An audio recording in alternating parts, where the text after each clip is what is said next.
Panginoong Hesukristo, mga kapatid at mga kaibigan. Sa himig po na inyong napapakinggan ay muli pong sumasaimpapawid ang programang Si Jesus ang Buhay na Pag-asa.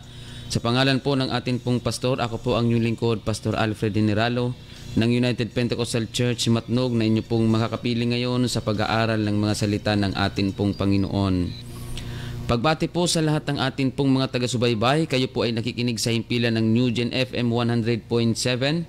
Amen. Dito po sa Barangay Fabrica, Bayan ng Bulan, mga kapatid. Amen. Sa lahat po ng nakikinig, sa lahat po ng naaabot ng himpilang ito, saan man po kayo dako na lugar naroon, sa buong probinsya ng Sorsogon at Masbate, dyan po sa Ticao Island, dyan po mga kapatid sa Samar, amen, dyan po sa Kapol, pagpalain po kayong lahat mga kapatid ng ating Panginoon, maging sa lahat ng atin pong mga Facebook Live viewers, mapagpalang umaga po sa bawat isa sa atin, sa pangalan ng ating Panginoong Hesukristo, mga kapatid. Kayo po ay atin pong binabati sa pangalan ng ating Panginoon. Nawa kayong lahat po ay nasa mabuting kalagayan ngayon, mga kapatid. Amen. Salamat sa Diyos sa inyo pong patuloy na pagsubaybay, sa inyo pong paglalaan ng oras at panahon para pakinggan ang mga salita ng ating Panginoon. Amen. Praise God. At sa tatlong congregation po na pinangasiwaan ng ating Senior Pastor, Pastor Andy Rosare, dito po sa Bulan, mga kapatid, UPC Bulan, dyan po sa Ikirino Congregation, sa Magsaysay Congregation, at dyan po sa dito po sa Santa Remedios, mga kapatid. Pagpalain po kayong lahat ng atin pong Panginoon. Mapagpalang umaga po sa inyo, mga kapatid at mga kaibigan. Amen. At kung kayo po ay may mga katanungan, pwede nyo pa akong tawagan o di kayo i-text sa CP number 0967-364-7164. 0967-364-7164. Yan po, mga kapatid, ang akin pong contact number. Pwede nyo pa akong tawagan, mga kapatid. At amin pong ipinapaanyaya, mga kapatid, sa lahat po ng atin pong mga taga-subaybay dito po sa Bulan. Amen. Meron po tayong schedule ng pagsamba ngayong araw na ito ng Sabado. Amen. Diyan po sa Magsaysay, alas 6:30 ng umaga. Ngayon po, mga kapatid, amen, ang atin pong schedule ng pagsamba. At maging dyan po sa Ikirino, mga kapatid, alas 8 po ng umaga ang ating schedule ng pagsamba ngayong araw ng Sabado. At bukas naman po, mga kapatid, alas 7 po ng umaga, dyan po sa Santa Remedios, ang atin pong schedule ng pagsamba, mga kapatid. Kayo po ay amin pong inaanyayahan. Tayo po ay magsama-sama sa pagsamba at pagpupuri sa pangalan ng atin pong Panginoon. Good morning po sa lahat ng atin pong mga radio listeners, sa lahat ng atin pong Facebook Live viewers. Amen. Sister Lani Julian, good morning po. Pagpalain po kayo ng Panginoon. Amen. And Brother Andy Orozco, good morning. Pagpalain po kayo ng atin pong Panginoon. And also Sister Margie Guitan Isiha, dyan po sa Santa Remedios. Pagbati din po sa Guneo family, sa Soledad and Isiha family. Pagpalain po kayong lahat ng atin pong Panginoon. Maraming salamat po sa inyo. Sister Laura Gumban, dyan po sa Barangay Lahong. Amen. Good morning po sa inyo pong pamilya. Pagpalain po kayo ng atin pong Panginoon. Maraming salamat po. At Brother Junel Gabad, good morning, ang atin pong kapatid from UPC Matnog. Pagpalain ka ng Panginoon sa iyong buhay at sa iyong pagtatrabaho. And also Sister Lita Ligoro, good morning. Pagpalain po kayo ng Panginoon. Maraming salamat po sa inyong pagsubaybay. And Sister Nancy Dangla, pagpalain po kayo ng Panginoon. Maraming salamat po sa inyong pagsubaybay, mga kapatid. Amen. Tayo po ay tuloy-tuloy na sa atin pong programa. Amen. Ang programang Si Jesus ang Buhay na Pag-asa. Kayo din po, mga kapatid, ay amin pong inaanyayahan. Amen. Sa atin pong schedule ng pagsamba bukas. Kung kayo po ay taga-Matnog. Amen. At kung saan man po kayo lugar na malapit, kung kayo po ay malapit sa Matnog, kayo po, mga kapatid, ay amin pong inaanyayahan. Bukas po alas 8 ng umaga, dyan po sa Purok 7E, Barangay Gadgaron, mga kapatid, ang atin pong church location, mga kapatid, along the highway lamang po sa boundary ng Manhumlad at Gadgaron ang atin pong church location. kayo po ay amin pong inaanyayahan mga kapatid. Praise the Lord. And also, Brother Dario Tobias, good morning po. Pagpalain po kayong lahat ng atin pong Panginoon. Maraming salamat po sa inyong pagsubaybay. Amen. Praise God. At sa lahat ng atin pong mga taga-subaybay, salamat din po sa atin pong technical side, si Brother Vincent. Amen. Salamat po sa pag-assist. Amen. At sa lahat ng atin pong mga kapatiran, amen, dyan po sa UPC Matnog, dyan po sa Hinablan Oriental, dyan po sa Manurabi at sa sentro ng Matnog, pagpalain po kayong lahat ng ating Panginoon mga kapatid. Magpatuloy lamang po tayo sa paglilingkod sa Diyos hanggang sa kanyang muling pagbabalik. Pagbati din po sa ating mga kapatiran dyan sa Kalintaan, amen, at dyan po sa Kapul, pagpalain po kayong lahat ng ating Panginoon. Brother Serafin Akibo, Brother Oli, good morning. Pagpalain ka ng Panginoon. Amen. And Sister Net, pagpalain po kayo ng Panginoon. Thank you so much for watching. Amen. And Sister Gemma Guelas, good morning po. Pagpalain po kayo ng ating Panginoon. Sa lahat ng ating pong mga tagapakinig ngayon sa kanila pong mga radio, pagpalain po kayo ng Panginoon mga kapatid. Maraming salamat po sa inyong pagsusubaybay. Salamat po sa inyong pakikinig. Pagpalain kayo ng ating Panginoon. Sister Merna, good morning. Pagpalain po kayo ng Panginoon. Brother Oli, good morning. Amen. God bless.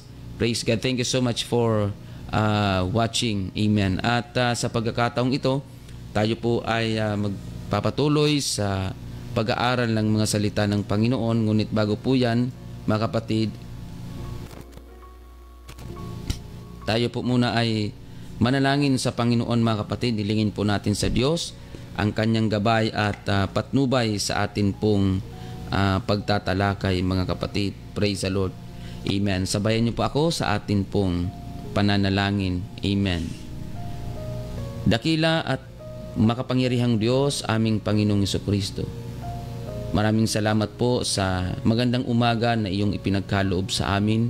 Salamat po o Diyos na ang amin pong mga kababayan, mga tagapakinig sa kanilang mga radio, mga taga-panood sa Facebook Live, maraming salamat po Panginoon na ang kanila pong oras ay inilalaan nila upang pakinggan ang mga salita mo o Diyos na amin pong tatalakayin sa mga oras na ito. I-bless mo po o Diyos ang mga tagapakinig, ang amin pong mga taga-subaybay.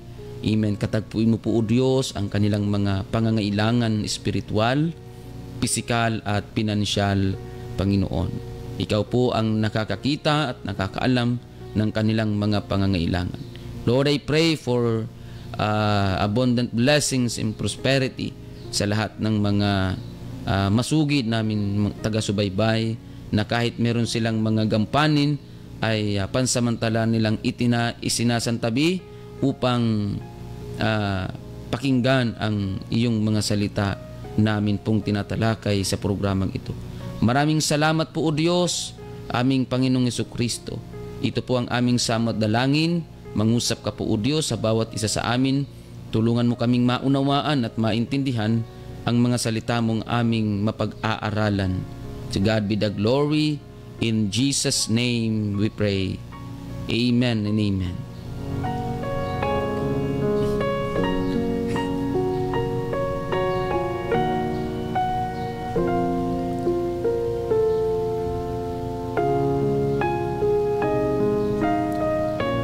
Praise the Lord. Salamat po mga kapatid sa atin pong Panginoon mga kapatid. Amen. At so sa pagkakataong ito, tayo po ay mag-aral ng mga salita ng atin pong Panginoon. Kung kayo po ay mayroong mga Biblia, pwede nyo po akong sabayan sa pagbabasa ng mga talatang atin pong tatalakayin mga kapatid. Praise God. Purihin ang pangalan ng ating Panginoon mga kapatid. Praise the Lord. Amen. So ang pagbabasa mga kapatid o ang pag-aaral ng mga salita ng Panginoon, ang kailangan lamang po natin dito ay ang bukas na puso upang atin pong mapag-aralan o maintindihan ang bawat mensahe ng salita ng ating pong Panginoon. Amen. Praise God. Good morning, Sister Helen Detera, Sister Elena Burabo, good morning, and Brother Ace Grabador. Praise God. In the book of Ecclesiastes, praise God, amen. In the book of Ecclesiastes chapter 12, amen. Pakinggan po natin ang sinasabi ng Biblia dito po sa verse, amen, 13 up to verse 14. Ito ang wakas ng bagay. Lahat ay narinig, ikaw ay matakot sa Diyos at sundin mo ang kanyang mga utos, sapagkat ito ang buong katungkulan ng tao. Sapagkat dadalhin ng Diyos ang bawat gawa sa kahatulan, pati ng bawat kubling bagay, maging ito ay mabuti o maging ito ay masama. Let us hear the conclusion of the whole matter. Fear God and keep His commandments, for this is the whole duty of men. Pagpalain ng Panginoon ang pagkabasa ng kanyang banal na salita, mga kapatid. Amen. Atin pong pag-aralan, what is the purpose of life, mga kapatid. Kailangan nating maintindihan, mga kapatid, na ang tao po, mga kapatid, ay nilikha ng Diyos na mayroon pong dakilang layunin, mga kapatid. Amen. Ang problema nga lang, karamihan sa mga tao, hindi ito alam, mga kapatid. Malaking bagay po na atin pong maintindihan at maunawaan o malaman kung ano ba ang dakilang layunin ng Diyos, kung bakit tayo ay kanyang nilikha. Nilikha lang ba tayo para sa kung ano paman? Nilikha ba tayo para sa pansarili natin lamang? Hindi po ganoon, mga kapatid. Sapagat ang pagkakalikha po ng Diyos sa atin ay mayroon pong layunin, mga kapatid. Praise God. Ang kailangan lang natin ay alamin ito upang nang sa ganon atin pong masunod ang dakilang layunin ng Diyos para sa atin. Anumang bagay na atin pong nakikita dito sa mundo, yan po ay nailagay dyan o nagawa dahil mayroon niyang purpose. Mga kapatid, sa mga kagamitan, mga kapatid, amen, marami tayong nakikita na yan po ay ginawa na mayroong layunin. Kagaya, mga kapatid, nitong cellphone, may layunin yan para sa better communication ng mga taong malayo sa isa't isa. Yan po ang layunin o purpose ng cellphone. Amen. Sasakyan, mga kapatid, ang layunin niyan ay para ang layunin niyan o ang purpose niyan ay sa transportation, para mapabilis at mapadali ang paglalakbay ng mga tao. Amen. Ang lahat ng nakikita natin, meron pong layunin kung bakit yan inilagay, mga kapatid. Praise God. Ang pag-aaral ng salita ng Diyos, meron pong layunin ang Diyos nito upang ang mga tao ay makapakinig ng kanyang mensahe, ng kanyang banal na salita. Ganon din po ang atin pong buhay. Yan po ay nilikha ng Diyos. Praise God. Yang buhay mo, yang buhay nila, ang buhay ng bawat isa sa atin, yan po ay nilikha ng Panginoon dahil meron siyang dakilang layunin, mga kapatid. Praise God.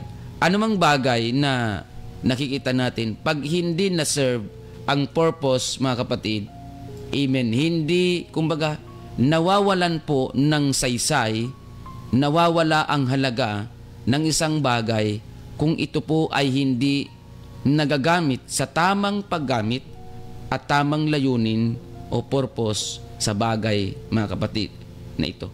Halimbawa, mga kapatid, amen, ang gadgets. Ang layunin o ang purpose ng gadget ay better communication.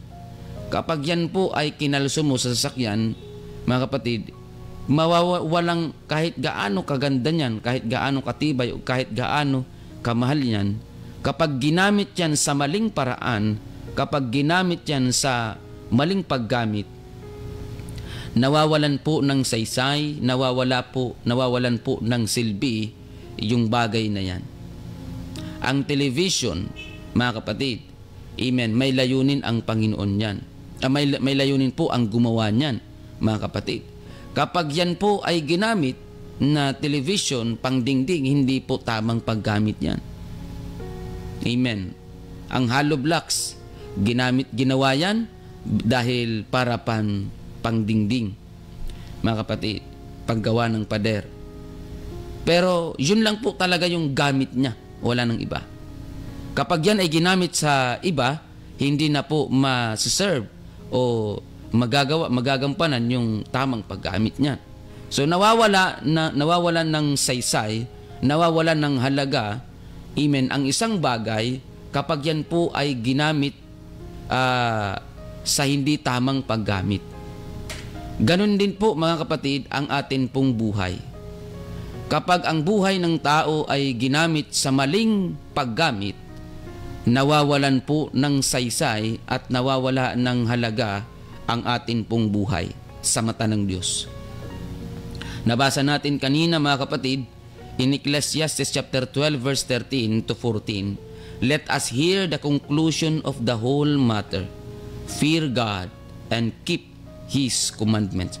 Ang purpose po ng Diyos, mga kapatid, ay ang matakot tayo sa Diyos at sumunod sa kanyang mga utos, sapagkat ito po ang buong katungkulan ng tao, mga kapatid. Amen. Kapag hindi ito nangyari sa isang tao, nawawalan po ng saysay o nawawala po ang halaga ng buhay ng tao. At yan ang dahilan kung bakit ang mga tao na hindi nila alam ang purpose ng kanilang buhay ay gumagawa ng sarili nilang kapamaraanan kung paano mabuhay dito sa mundo. To the point, mga kapatid, na sinusubukan nila ang iba't ibang klase ng bisyo, mga kapatid. Yung mga bagay na nalaman nilang tama, naiisip nilang tama, kahit hindi tama ay kanilang ginagawa. Dahil hindi nila alam ang purpose ng buhay na ito. Kaya malaking bagay, mga kapatid at mga kaibigan, na alam natin kung ano ba ang layunin natin, kung bakit tayo ay nilikha ng ating Panginoong Hesukristo. Mga kapatid at mga kaibigan, amen, praise God. Kailangan din nating maintindihan at maunawaan na ang buhay natin ay dalawa, mga kapatid. Buhay natin dito at buhay natin doon sa kabilang buhay. Ang buhay natin dito, mga kapatid, sa ibabaw ng lupa, ito po ay pansamantala lamang. Amen. Temporary life here on earth, mga kapatid, meron tayo. Ang problema nga lang, ang dulo nito ay sementeryo. Kahit gaano pa natin kayaman, kahit gaano pa kaganda o gwapo ng isang tao, kahit gaano pa katikas, kahit gaano pa yan katalino, kahit gaano pa yan katangkad, o sabihin na natin, wala nang hanapin sa'yo. Pero mga kapatid at mga kaibigan, nais nating maunawaan ng bawat isa na ang buhay natin dito sa lupa, ang dulo po nito ay sementeryo. Amen. Kahit gaano pa kaganda ng sementeryo, kahit gaano pa yan kamahal, kahit gaano pa yan ka-disente, mga kapatid, ang ilalim niyan ay bulok na bangkay. Tayo po, mga kapatid, ay pupunta sa lugar na yon. Whether we like it or not, mga kapatid, yun po ang dulo ng ating buhay sa mundong ito. Kaya, mga kapatid, huwag natin masyadong pag-ukulan ng maraming panahon at lakas ang ating buhay pang material. Kundi pag-ukulan natin ng oras at ng panahon ng ating pong buhay sa paglilingkod sa Diyos para sa ating eternal na buhay. Sapagkat ang buhay natin dito ay pansamantala lamang, kagaya po ng sinasabi ng John chapter 21. John chapter 21 verse 18.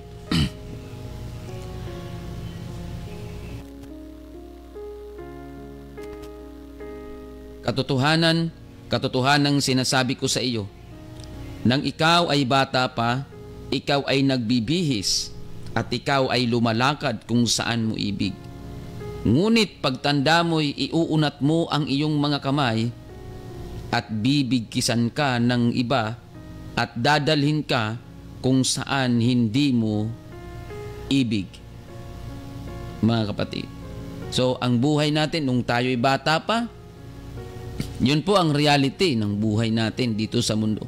Nung bata pa tayo, binibihisan tayo. Tayo ay nagbibihis, mga kapatid. At nung malakas pa, ikaw ang nasusunod kung saan mo gustong pumunta. Hindi ka pwedeng diktahan, hindi ka pwedeng pigilan kung saan mo gustong pumunta. At hindi ka mapipigilan kung saan mo gustong pumunta. Ibig sabihin, malaya mong magagawa kung ikaw ay malakas pa, bata pa.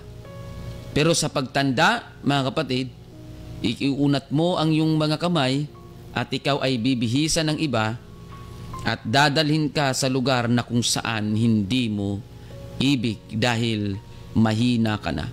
Ibig sabihin, yung buhay natin, papunta tayo doon, yung atin pong temporal na buhay dito sa lupa, papunta tayo doon sa paghihina, mga kapatid.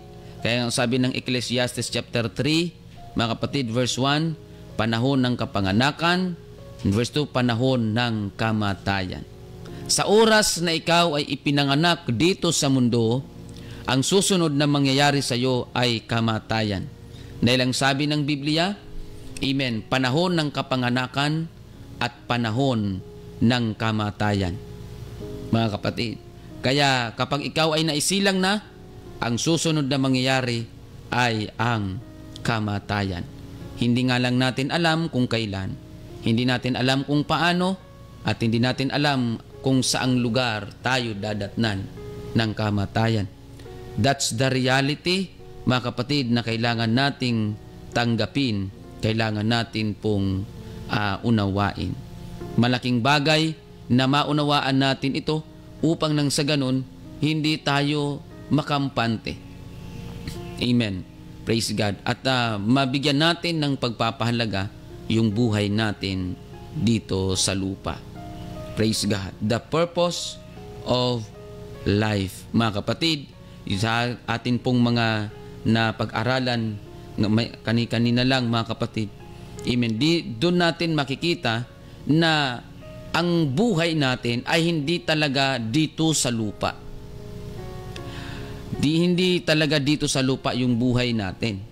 Kasi lilipas ang mga bagay dito sa mundo. Whether we like it or not, lilipas ang mga bagay dito sa mundo. Kahit tayo lilipas sa mundong ito. Lilipas tayo dito sa mundong ito, mga kapatid. Kaya kung sa ating pong paglipas, ano yung magiging buhay natin pagkatapos natin dito sa mundong ito? Sapagat ang Diyos kasi ay nagtakda ng kamatayan according to Hebrews chapter 9 verse 27, as it is appointed unto man once to die, and after this the judgment. So mga kapatid, ang Diyos ay nagtakda ng kamatayan ng mga tao dito sa lupa. Amen. Nagtakda ang Diyos ng kamatayan ng tao dito sa lupa. At pagkatapos niyan ay ang paghuhukom sa harapan ng hukuman ng ating Panginoong Jesucristo. At diyan po mga kapatid, papasok yung atin pong eternal na buhay na walang hanggang buhay. Tayong lahat po mga kapatid ay mayroong eternal na buhay pagkatapos ng kamatayan dito sa ibabaw ng lupa. Mayroon po yan mga kapatid, tayong eternal na buhay.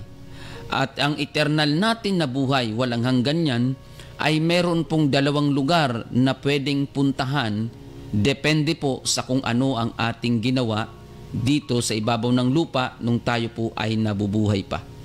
Pwedeng langit or impyerno. Sa langit, doon po ay walang hanggang buhay, walang hanggang kapahingahan, walang hanggang kasiyahan, walang hanggang kapayapaan, walang hanggang kagalakan. Pero sa impyerno, walang hanggang kaparusahan, walang hanggang pagdurusa, walang hanggan, mga kapatid, na sakit ang mararanasan ng taong mapupunta doon. So mga kapatid, kung saan mo gusto, kung saang lugar, amen, dadalhin ang tao, hindi po ang Diyos ang magdidesisyon kung saan kanya dadalhin. Kung sa langit ba o hindi po siya ang magdidesisyon. Mga kapatid, ang magdidesisyon po kung saan pwedeng pumunta ang tao, kung langit at impyerno, walang iba kundi ang tao po mismo ang magdidesisyon kung saan niya gustong pumunta.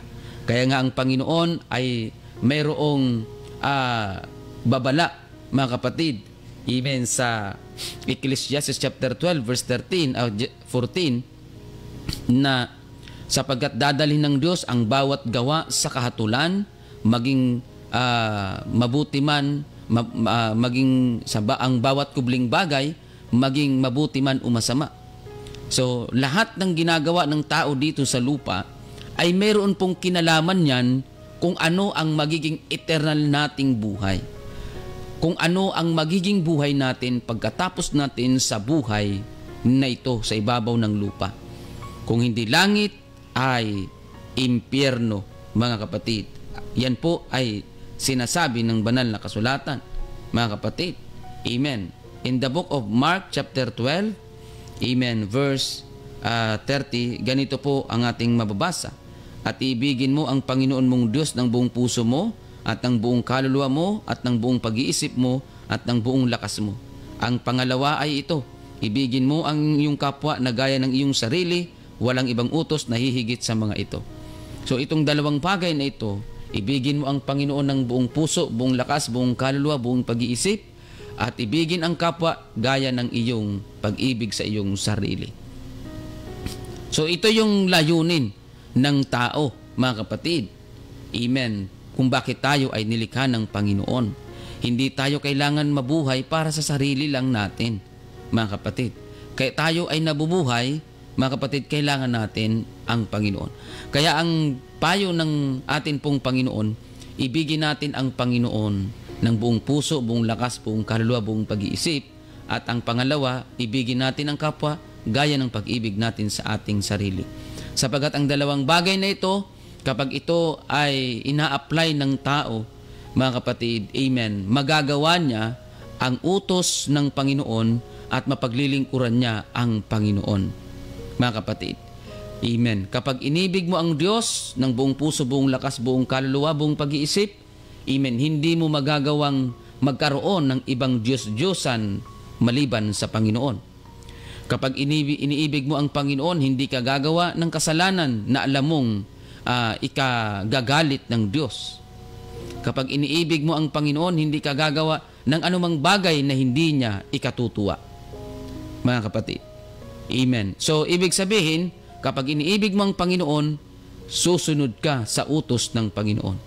Kapag iniibig mo rin ang iyong kapwa, kagaya ng pag-ibig mo sa iyong sarili, hindi ka gagawa ng anumang bagay na alam mong ikasasama niya at alam mong ikasasakit ng damdamin niya. Kaya, mga kapatid, praise God, yun po ang atin pong layunin. Hindi tayo nabubuhay para sa sarili lang natin, kundi mga kapatid, mayroon pong layunin ang Diyos para sa atin. At ang salamat sa Diyos dahil mayroong Biblia na ipinapaalam ng Diyos sa atin kung ano ang mga dapat nating gawin at kung ano ang mga hindi natin dapat gawin, mga kapatid. Kaya nga sabi ng Matthew chapter 4 verse 4, hindi lamang sa tinapay nabubuhay ang tao, kundi sa bawat salitang namumutawi o lumalabas sa bibig ng Diyos. Mga kapatid, amen. Hindi ka nabubuhay sa sarili mo lamang at hindi ka rin nabubuhay para lang sa material na bagay. Ang sabi, mga kapatid, ng Mark chapter 12 verse 30 verse to 31, amen, ibigin mo ang Panginoon ng buong puso, buong lakas, buong kaluluwa, buong pag-iisip, at ibigin mo ang iyong kapwa ng higit sa iyong sarili. So hindi ka lamang nabubuhay para sa sarili mo lamang, mga kapatid. Sapagkat kapag ang tao ay masyado nang iniibig ang kanyang sarili, hindi niya magagawang ibigin ang Diyos at ang kanyang kapwa, kasi ang kanyang lang nabibigyang focus at atensyon ay ang kanyang sariling kapakinabangan lamang. So hindi tayo nabubuhay para lang sa sarili lamang natin. In the book of Matthew chapter 4 verse 4, hindi lamang nabubuhay ang tao sa hindi lamang sa tinapay nabubuhay ang tao, kundi sa bawat salitang lumalabas sa bibig ng Diyos. So ibig sabihin, hindi lamang ang tao nabubuhay sa mga material na bagay lamang dito sa lupa. Mga kapatid, hindi tayo nabubuhay sa pansarili lamang natin, at hindi tayo nabubuhay lamang sa mga material na bagay dito sa ibabaw ng lupa. Mga kapatid, yun ang layunin natin. Yun ang kailangan maunawaan natin, mga kapatid at mga kaibigan, na meron tayong Diyos na kailangan paglingkuran dahil siya ang magtuturo sa atin, siya ang tutulong sa atin, siya ang bibigay sa atin ng gabay. At in the book of Luke chapter 12, mga kapatid, pakinggan natin ang sinasabi ng banal na kasulatan. Amen. Luke chapter 12 verse 15. Ang sabi ng Biblia, at sinabi niya sa kanila, magagmasid kayo at kayo'y magag-ingat sa lahat ng kasakiman, sapagat ang buhay ng tao ay hindi sa kasaganaan ng mga bagay na tinatangkilik niya. So hindi tayo nabubuhay lamang, hindi tayo nilikha ng Diyos para sa sarili lamang natin, kundi nilikha tayo ng Diyos upang gampanan natin ang layunin natin na ibigin ang Diyos, sundin ang Diyos, at ibigin ang kapwa. Hindi tayo nabubuhay para sa sarili lamang natin. At ang sabi ng Matthew chapter 4 verse 4 and Luke chapter 12 verse 15, hindi ang tao ay nabubuhay hindi sa kasaganaan ng mga bagay na tinatangkilik niya. So hindi lamang tayo nabubuhay sa sarili natin, at hindi tayo nabubuhay sa mga material na bagay lamang, kundi tayo ay nabubuhay dahil nais ng Panginoon, ang sabi ng Ecclesiastes chapter 12 verse 13 to 14, ito ang wakas ng bagay, lahat ay narinig. Ikaw ay matakot sa Diyos at sundin mo ang kanyang mga utos, sapagkat ito ang buong katungkulan ng tao. Yan po ang buong katungkulan ng tao. Hindi tungkulin ng tao na tingnan lang ang kanyang sarili. Hindi tungkulin ng tao na gumawa, mga kapatid, or isipin yung kanyang sarili lamang. Kaya nga, ang tao kapag sarili lang ang iniisip, makasarili, nalilimutan niya ang Diyos at hindi niya nabibigyang halaga ang Diyos, maging ang halaga ng kapwa. Kaya ayaw ng Panginoon na mamuhay ka sa sarili mo lamang, sapagkat kapag ikaw ay naging selfish, malilimutan mo at hindi mo makikita ang halaga ng Diyos at ang halaga ng mga taong nasa paligid mo kapag ikaw ay makasarili. May panganib po ang pagiging makasarili, ang pagiging selfish, mga kapatid. Amen. At kapag ikaw naman ay nabubuhay dahil sa mga material na bagay, hindi mo makikita yung halaga ng Diyos at yung halaga ng iyong kapwa rin. At hindi mo rin makikita yung halaga ng sarili mo. Kapag masyado mong pinahahalagahan ang sarili mo kaysa ibang tao, hindi ko po sinasabi na hindi mo alagaan ang sarili mo. Hindi ko sinasabi na huwag kalimutan na natin ang sarili natin. Hindi po ganun, mga kapatid. Kundi, mga kapatid, kapag masyado nating pinahahalagahan o masyado tayong nakatingin sa atin pong mga sarili, hindi mo makikita yung halaga ng Diyos at yung halaga ng ibang mga taong nasa paligid mo. At kapag ikaw naman ay mas pinahahalagahan mo ang mga material na bagay, hindi mo makikita ang halaga ng sarili mo, ang halaga ng Diyos sa iyo, at ang halaga ng mga taong nasa paligid mo. Kapag material na bagay ang pinufokusan mo, mga kapatid. Amen. Kaya ayaw ng Diyos Amen, na manatili ka sa ganung bagay. In the book of Acts chapter 17 verse 28, sapagkat sa Kanya tayo'y nangabubuhay at nagsisikilos, at mayroon tayong pagkatao, na gaya naman ng sinabi ng ilan sa inyong sariling mga manunula, sapagkat tayo na may sa Kanyang lahi. Tayong lahat mga kapatid, amen, ay nangabubuhay at nagsisikilos at meron tayong pagkatao. Mga kapatid, amen. At ang sabi mga kapatid ng Romans chapter 14 verse 8, kung tayo ay nabubuhay, sa Diyos tayo nabubuhay. Kung tayo ay mamamatay, sa Diyos tayo mamamatay. Sa mabuhay tayo o sa mamatay tayo, sa Panginoon tayo. Mga kapatid, amen. Kaya anuman ang atin pong kalagayan ngayon, tandaan natin, nabubuhay tayo dito sa lupa, tinuturuan tayong sumunod sa salita ng Diyos mga kapatid, dahil nais niya makapiling tayo ng Diyos sa buhay na walang hanggan. Amen. Praise God. Ang pinakakailangan natin upang maunawaan at maintindihan natin ng lubos kung ano ang layunin ng Diyos para sa atin, walang iba kundi ang salita ng Panginoon, ang Biblia na atin pong pinag-aaralan ngayon. Kapatid at kaibigan, amen, hindi ko po sinasabi na kalimutan mo ang iyong sarili. Hindi ko po sinasabi na pabayaan mo ang iyong sarili. Pero ang nais po nating maunawaan nating lahat ngayon, na meron tayong dakilang layunin na iniatang sa atin ng ating pong Panginoon. Hindi tayo nabubuhay sa pansarili lamang natin, at hindi tayo nabubuhay sa mga material na bagay lamang, sapagkat meron tayong eternal na buhay pagkatapos ng buhay na ito dito sa lupa.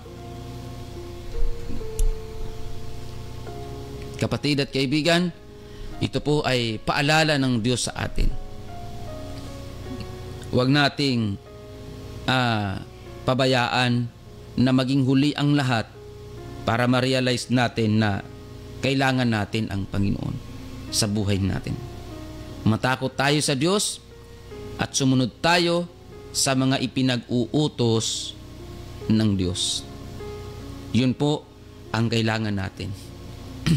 Kapag ganun ang ating ginawa, matututo tayong umibig sa Diyos, at matututo tayong umibig sa kapwa, at matututo tayong pahalagahan ang ating kaluluwa at pahalagahan yung mga mahalagang bagay sa atin pong buhay. Kaya isang katanungan bago tayo magtapos sa atin pong pagtatalakay ngayon, ano ba ang ating mas pinahahalagahan sa buhay na ito? Ano ba ang mas matimbang sa buhay natin dito sa mundong ito? Mga kapatid, kung ano ang iyong pinahahalagahan sa buhay na ito, yun din ang magdadala sa iyo papunta doon sa eternal na buhay pagkatapos ng buhay dito. Mga kapatid, amen. Kung ang pinahahalagahan natin ay mga material na bagay at ang mga sarili natin, mga kapatid, wala pong taong mapupunta doon sa langit na makasarili, at walang taong mapupunta doon sa langit na material na bagay ang umiikot sa kanyang buhay. Mga kapatid, amen. Pero kapag ang pinahahalagahan natin ay ang Diyos at ang mga salita ng Diyos, amen, at hindi lang natin pinahalagahan kundi bagkus pinagsisikapan nating sundin at gawin, tuparin ang mga utos ng Panginoon, mayroon pong langit na naghihintay sa bawat isa sa atin. Maraming salamat po mga kapatid sa inyong pagsubaybay. Maraming salamat sa inyong paglalaan ng oras at panahon sa atin pong pagtatalakay. Maraming salamat po sa atin pong Panginoon. Tayo ay manalangin sa ating pagtatapos. Dakila at makapangyarihang Diyos, aming Panginoong Jesucristo, maraming salamat po, Panginoon, sa amin pong magandang pagtatalakay na kung saan kami po ay yung nilikha dahil meron ka pong layunin para sa amin. Tunay nga, Panginoon, kapag hindi nagawa o hindi nangyari ang layunin mo para sa amin, ay mawawala ng saysay at kabuluhan ang amin pong mga buhay. Panginoon, pagpalain mo ang aming mga tagapakinig, ang aming mga tagapanood, Panginoon, patuloy mong katagpuin ang kanilang mga pangangailangan. Tulungan mo po sila, O Diyos, na kanilang maintindihan at maunawaan ang mga salita mong aming napag-aaralan. Maraming salamat, aming Panginoong Jesucristo. Salamat po sa iyong pagsama, paggabay sa amin pong pagtatalak. Amen. Maraming salamat po, Diyos. Ito po ang aming samat dalangin sa pangalan mo, aming Panginoong Jesucristo. Amen and amen. Mga kapatid, maraming salamat po sa inyong pagsubaybay, sa lahat ng atin pong mga tagapakinig at tagapanood, sa lahat ng atin pong mga tagapakinig. Kung kayo po ay may mga katanungan, pwede nyo po akong tawagan o di kaya i-text sa CP number 0967-364-7164. 0967-364-7164. Maraming salamat po sa lahat ng atin pong mga taga-subaybay, sa lahat ng mga nanood. Ninang Philly Unasan, good morning. Sister Miguela Mira, good morning po. Maraming salamat po sa inyong pagsubaybay. Brother Bernard Lubay, good morning. Pagpalain po kayo ng Panginoon. Sister Marilyn Ayok, good morning. And Sister Nida Orlanes, pagpalain po kayong lahat ng Panginoon. Maraming salamat po sa inyong pagsubaybay. Sister Letty, good morning. Sister Letty Gabad. Sister Brother Joseph Sam, Osabet Sam, amen. Good morning po. Pagpalain po kayo ng Panginoon. Sister Margie Garote, good morning. Diyan po sa Saudi. Pagpalain ka ng Panginoon. Sister Angelica Hachero, good morning. Sister Generos Donor, good morning. Diyan po sa mga kapatiran natin dyan sa Hinablan Oriental. Amen. Pagpalain kayo ng Panginoon. Sina Sister Relly, Brother Rolly, Sister Mercy, Sister Rowena, amen. Sister Maricel, Sister Jenny, amen. Pagpalain kayo ng Panginoon. Sister Jonah, pagpalain kayo ng Panginoon, at maging Sister Lady. Maraming salamat sa inyong lahat, mga kapatid at mga kaibigan. Pagpalain tayong lahat ng atin pong Panginoon. Sa lahat ng mga sumusubaybay, pagpalain tayong lahat ng Panginoon. Brother Shandy Julian, good morning po. Amen. At muli, mga kapatid, ako po ang inyong lingkod, Pastor Alfred Generalo ng United Pentecostal Church Matnog. Lagi po nating tandaan, wag po nating kakalimutan, si Jesus lamang po ang ating buhay na pag-asa. God bless everyone.